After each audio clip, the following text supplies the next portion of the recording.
Hello students, today we are going to start our second lecture on the topic complex number. Okay? तो students complex number के first lecture में हमने सीखा था कि what is the complex number और complex number किस form में होता है ये भी आपको बताया था। a प्लस आई बी की फॉर्म में कोई भी कॉम्प्लेक्स नंबर होता है where a and b are real numbers, you know very well. अब यहां पर एक टर्म और इंट्रोड्यूस होती है, that is the multiplicative inverse of a complex number. What do you mean by, अब देखिए कॉम्प्लेक्स नंबर की बात छोड़िए, पहले तो हमें यह पता होना चाहिए कि what is multiplicative inverse. What is multiplicative inverse? देखिए मल्टीप्लीकेटिव इनवर्स या रेसिप्रोकल एक ही बात है, ध्यान रखिएगा। अगर कहते हैं कि फाइंड द रेसिप्रोकल ऑफ 2, तो रेसिप्रोकल ऑफ 2 इज 1/2 और यही इसका मल्टीप्लीकेटिव इनवर्स भी है। मींस रेसिप्रोकल या फिर मल्टीप्लीकेटिव इनवर्स एक ही बात है। तो क्वेश्चन ये होगा, वो कहेंगे find the multiplicative inverse of 2 - 3i। कोई कॉम्प्लेक्स नंबर आपको दिया उन्होंने, फाइंड, क्वेश्चन होगा complete, find the multiplicative inverse of 2 - 3i।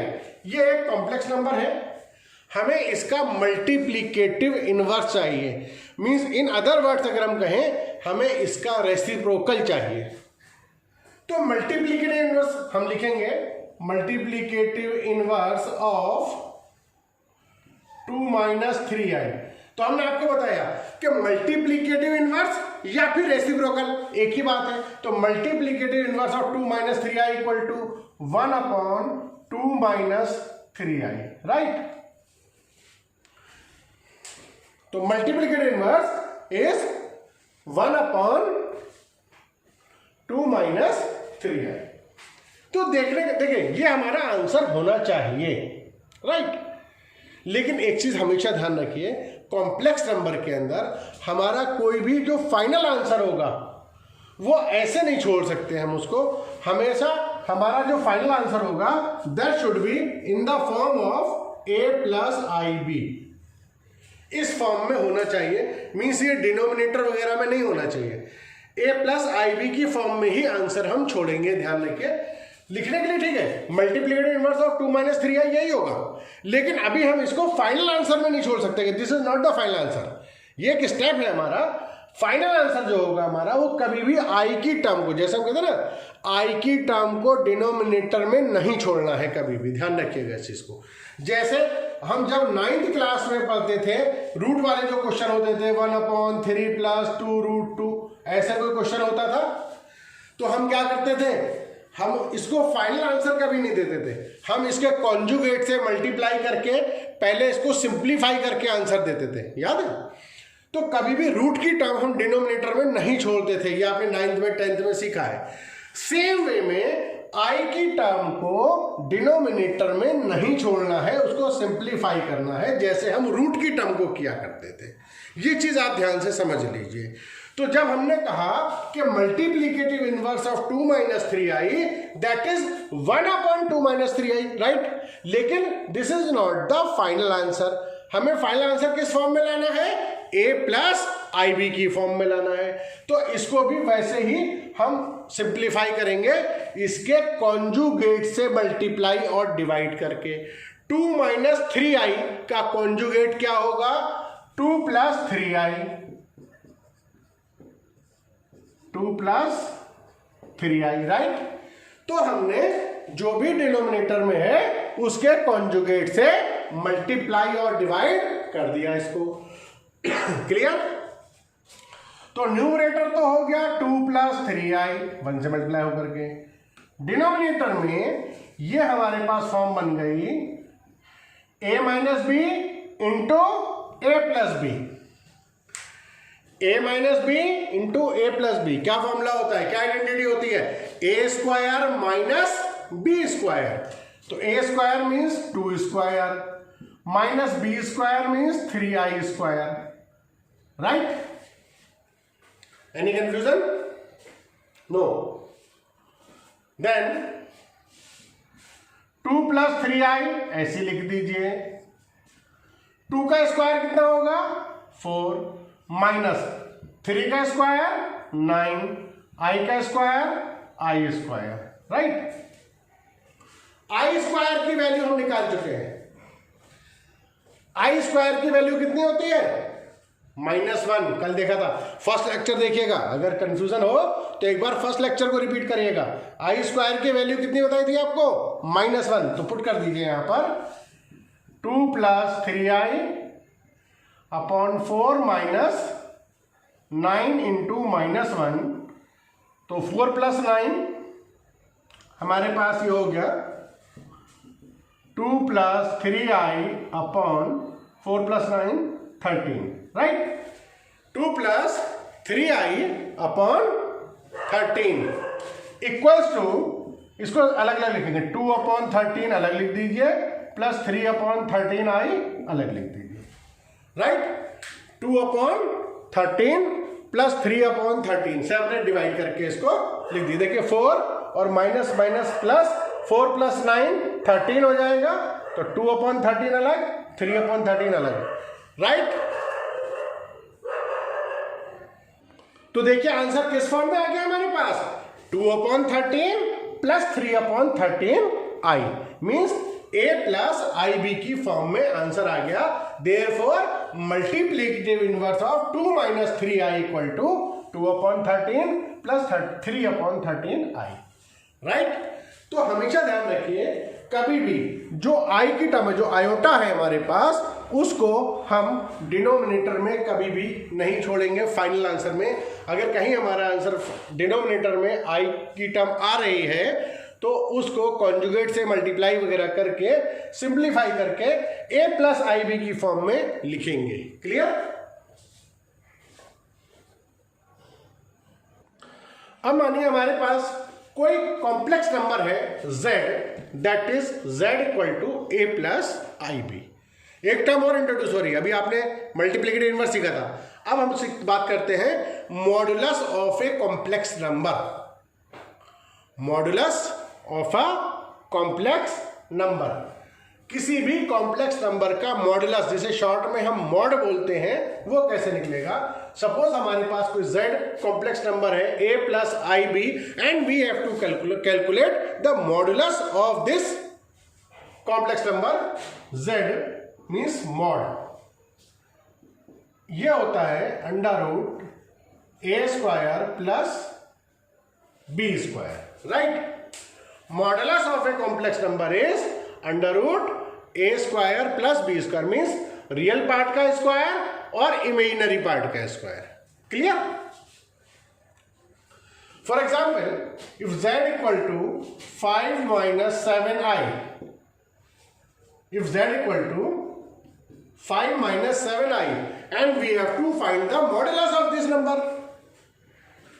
तो modulus of this number means modulus of z equal to √5 का स्क्वायर प्लस -7 का स्क्वायर, राइट। जो भी रियल पार्ट है और इमेजिनरी पार्ट है उसका i नहीं आएगा, उसमें ध्यान रखिएगा, सिर्फ कोफिशिएंट आएगा i का, आयोटा का सिर्फ कोफिशिएंट आएगा, i की टर्म नहीं आएगी मॉडुलस में, राइट। तो ये हमारे पास हुआ 25 प्लस 49 √74। तो modulus of this complex number is √74। Complex number का जो मॉडुलस होगा वो हमेशा कोई रियल नंबर आएगा, ये ध्यान रखिए।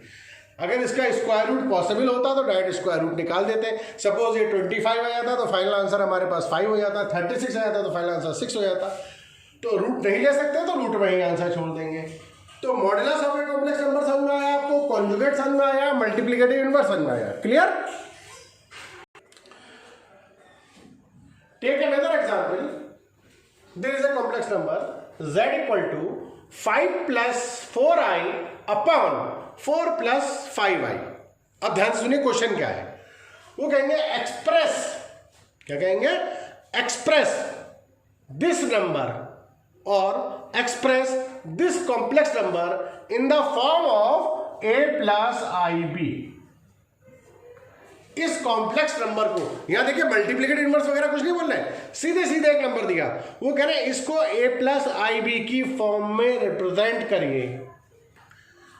पहले express this number in the form of a plus I B, then find the modulus and conjugate, then find the modulus and conjugate. इसको a प्लस आई बी की फॉर्म में करना है, बहुत ध्यान से सुन लीजिए, इसको a प्लस आई बी की फॉर्म में करना है। जब a प्लस आई बी की फॉर्म में हो जाए तो इसका हमें मॉडुलस भी निकालना है और कॉन्जुगेट भी निकालना है। ये पूरा कंप्लीट क्वेश्चन है। तो a प्लस आई बी की फॉर्म में करने के लिए हमने आपको क्या बताया कि डिनोमिनेटर में i की टर्म नहीं होनी चाहिए। क्लियर? तो डिनोमिनेटर से i की टर्म हटानी है। कैसे हटेगी? इसके कॉन्जुगेट से मल्टीप्लाई करके, जो डिनोमिनेटर है उसके कॉन्जुगेट से। तो कॉन्जुगेट कैसे निकलता है ध्यान रखिएगा, जो आई वाली टर्म है, जो आयोटा की टर्म है, उसका साइन चेंज कर देते हैं। अगर ये प्लस की है तो माइनस कर देते हैं, माइनस है तो प्लस कर देते हैं। तो इसका कॉन्जुगेट हो जाएगा 4 minus 5i upon 4 minus 5i, right? Denominator के कॉन्जुगेट से हम मल्टीप्लाई और डिवाइड कर देंगे। Clear?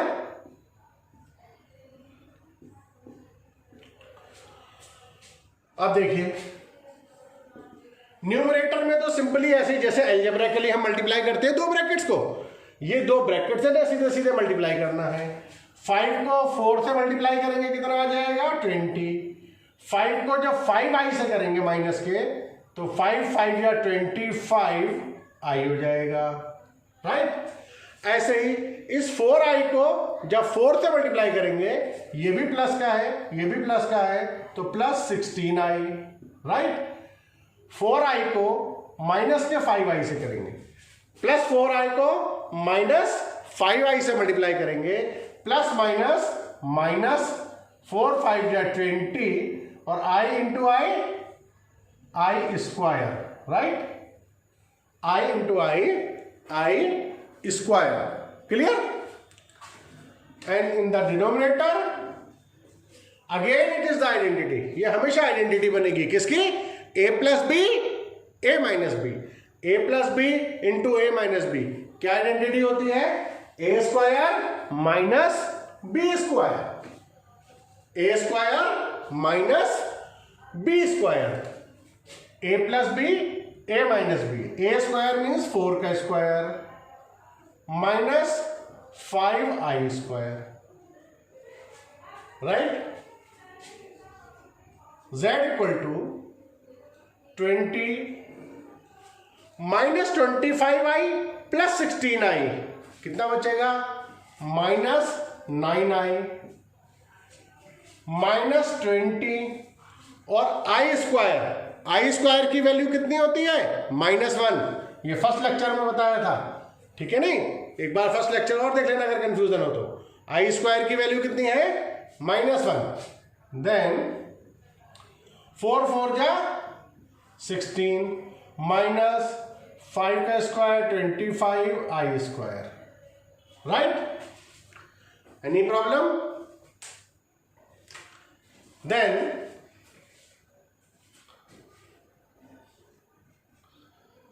20 minus 9i minus minus plus 20 upon 16 minus 25 और value of i square -1, right? Then it will become 20 plus का है और ये 20 प्लस का है, 20 20 40 minus 9i upon minus minus plus 25 हो जाएगा, 25 एंड 16 41। सेपरेट लिख देंगे इसको, 40 upon 41 minus 9 upon 41i, right? तो क्या कहा था? पहला हमारे पास फर्स्ट पार्ट क्या था इस क्वेश्चन का, express this number in the form of a plus I B, तो a प्लस आई बी की फॉर्म में आ गया, ठीक है नहीं। a के प्लेस पर क्या आ गया हमारे पास 40/41 और b के प्लेस पर आ गया माइनस का 9/41। तो उन्होंने क्या कहा था, पहला हमारे पास जो क्वेश्चन था फर्स्ट के, express this number in the form of a plus I B, then find the conjugate and modulus. तो अभी उसकी बात करते हैं कॉन्जुगेट मॉडुलस की। ये समझ में आ गया था, कोई दिक्कत?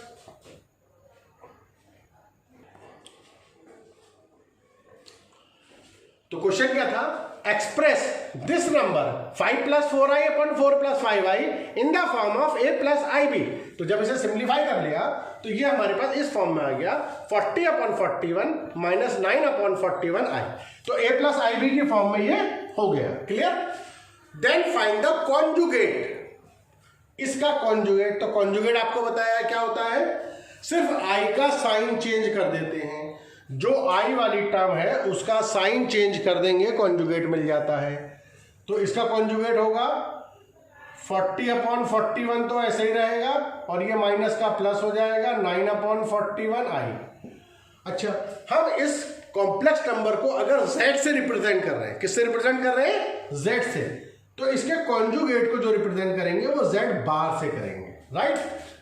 तो z बार का मतलब है कॉन्जुगेट, राइट। मान लीजिए कोई कॉम्प्लेक्स नंबर z हमारे पास है a प्लस आई बी, तो डायरेक्टली अगर आपसे पूछा जाए कि z बार कितना होगा, वो होगा a minus I B, right, okay.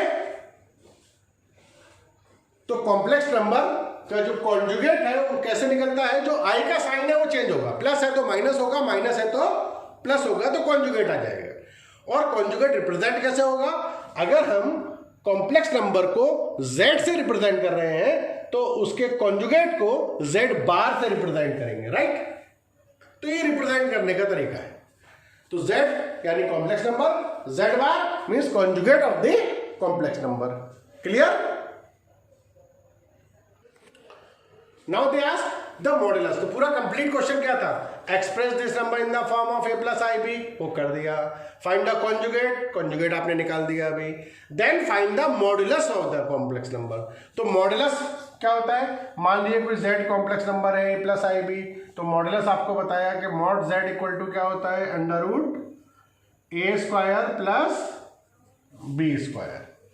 Modulus क्या होता है, √a² plus b², clear.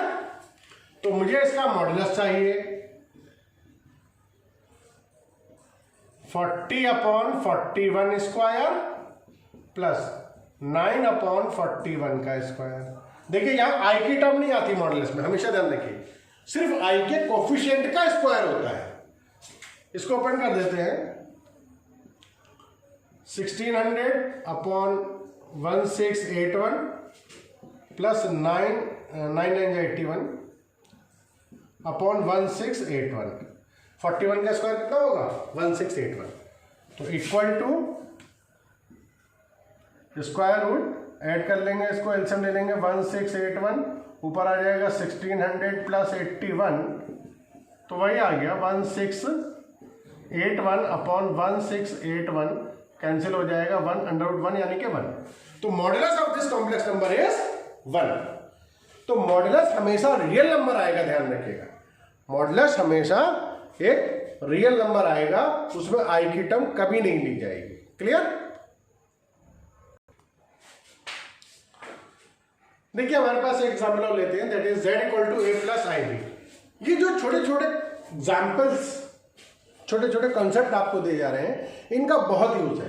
1 mark question में तो है ही, जो आगे हम बड़े मार्क्स के 4 मार्क के क्वेश्चन करेंगे उनमें भी इन छोटे छोटे जो कॉन्सेप्ट है कि मल्टीप्लिकेटिव इनवर्स क्या है, कॉन्जुगेट क्या है, मॉडुलस क्या है, इन सब का बहुत यूज है। तो ये सब बहुत अच्छी तरीके से आपको आने चाहिए। तो कोई कॉम्प्लेक्स नंबर हमें दिया है z equal to a plus I B, right. अब यहां पर वो इसका रियल पार्ट क्या है, a, और इमेजिनरी पार्ट अगर पूछा जाए तो इसका बताया जाएगा b, नॉट i। जो i का कोफिशिएंट है वो इमेजिनरी पार्ट कहलाएगा और जो विदाउट i है वो रियल पार्ट। तो अगर यहां पर इसको जो क्वेश्चन पूछने का तरीका होगा, आपको कॉम्प्लेक्स नंबर जो दिया है वो दिया z equal to a plus I B. अब अगर आपसे वो पूछेंगे what is R E of z, इस तरीके से लिखेंगे आर ई और ब्रैकेट में से z लिख दिया उन्होंने, राइट। तो इसका मतलब क्या हुआ,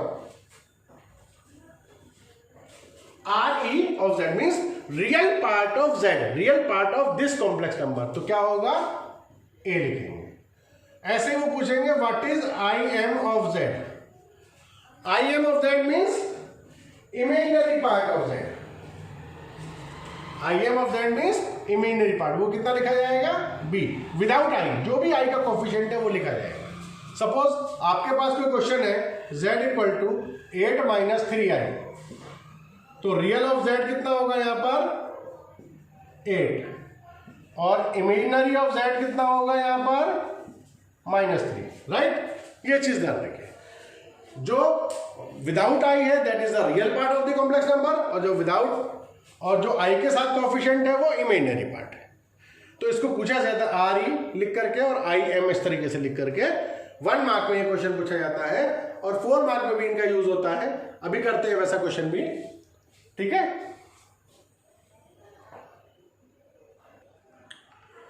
now take another example, if question है if z1 equal to 2 minus i, z1 कोई कॉम्प्लेक्स नंबर है, उसकी वैल्यू कितनी दी है 2 माइनस आई, z2 अनदर कॉम्प्लेक्स नंबर है, उसकी वैल्यू दी है -2 plus I.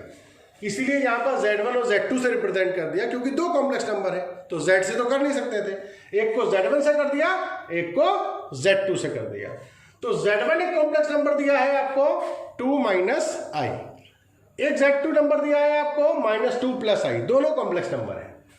If z1 equal to this and z2 equal to this, question क्या है, find I M z1 into z2 upon z1 bar, z1 into z2 upon z1 bar का imaginary part चाहिए, ठीक है ना। अब समझ गया कि आपको 4 नंबर के क्वेश्चन में भी कैसे किस तरीके से पूछ सकते हैं।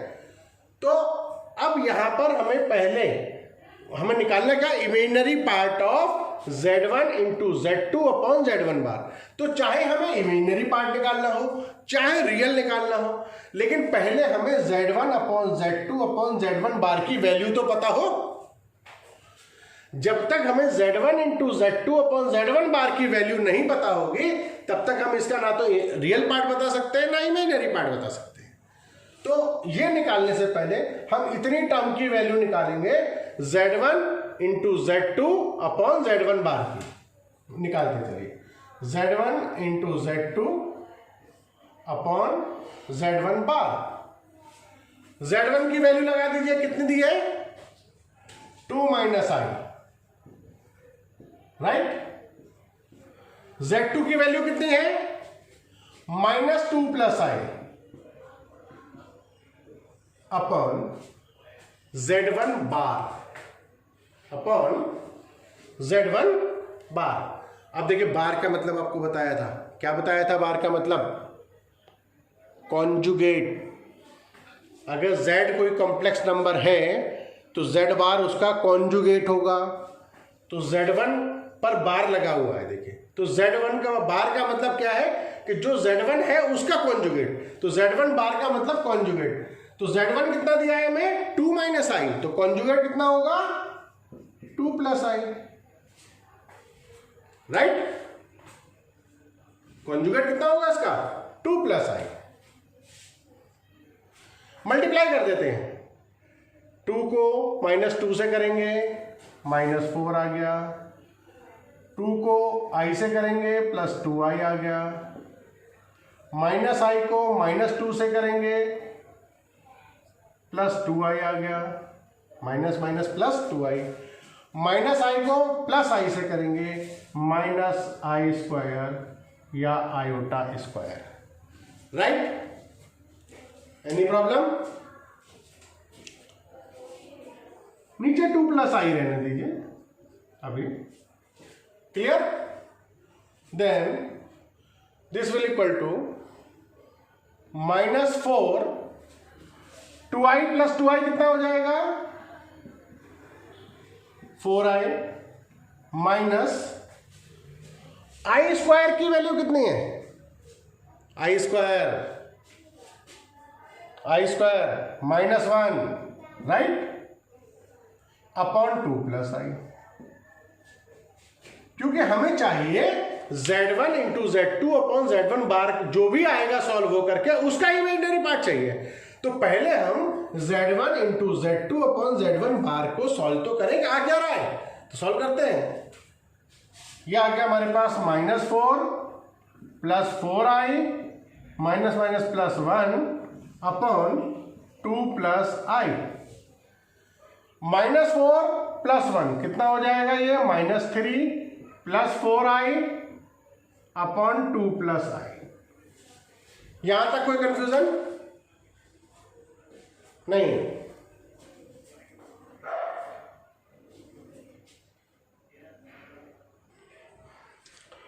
तो Z1 Z2 अपॉन Z1 बार की वैल्यू हमारे पास आ गई -3 + 4i अपॉन 2 + i।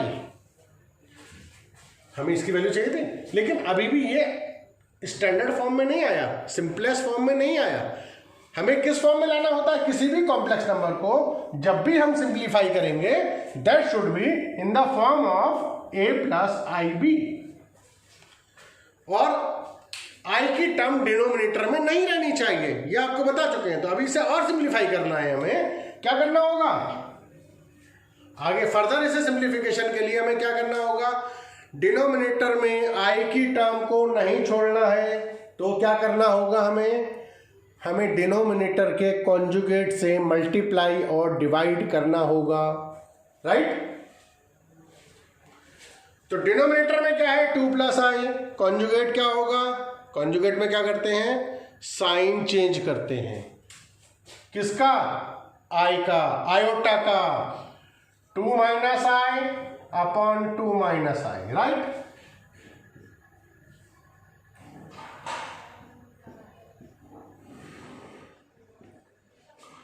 मल्टीप्लाई कर दीजिए, -3 × 2 -6, minus minus plus 3i plus 8i, 4 2 8, plus minus minus 4, i को i से मल्टीप्लाई करेंगे, i स्क्वायर। डिनोमिनेटर में वही आइडेंटिटी, वही पुरानी आइडेंटिटी हमारी जान पहचान वाली, अब तो से जान पहचान हो गई हमें काफी। क्या है, 2 + i 2 - i, a + b a - b, a square - b square, 2 square minus i square, right. -6, 3 + 8 11i -4 i square. Value of i square is, value of i square -1 upon 2 square 4 minus i square, right. Any problem?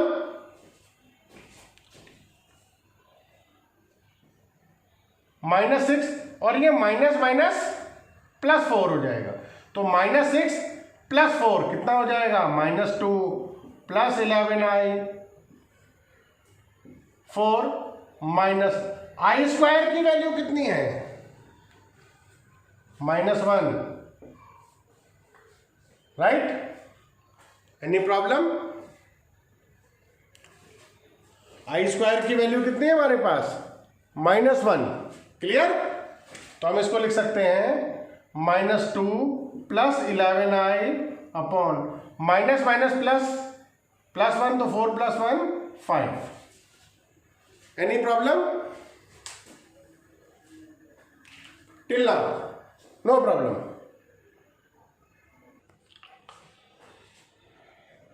तो Z1 Z2 upon Z1 बार की value आई हमारे पास -2 plus 11i upon 5। किसी भी complex number को हमें किस form में represent करना होता है, a + ib की फॉर्म में।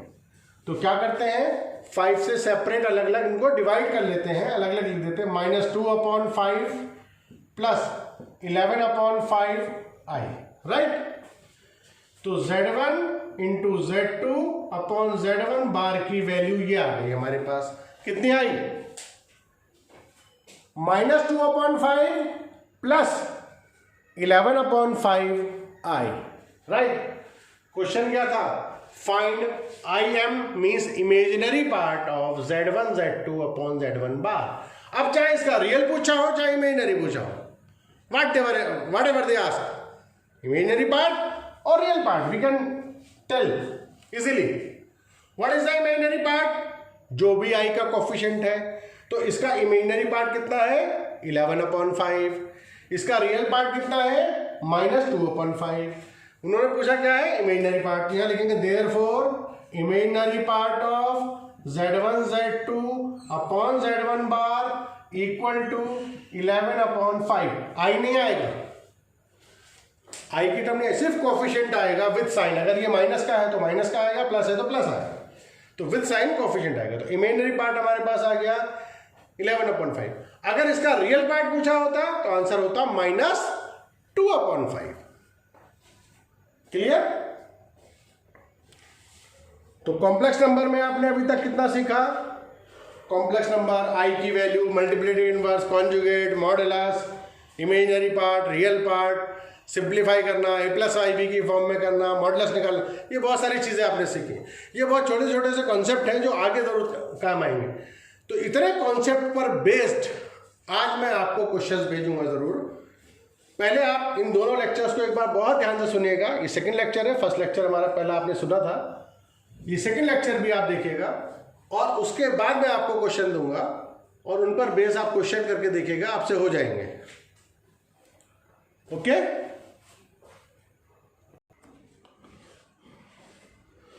सो students, this was our second lecture on the topic complex number. ध्यान से इसको समझते रहिए। पहले सब बेसिक समझेंगे हम, फिर हम उसको धीरे धीरे अपग्रेड करेंगे।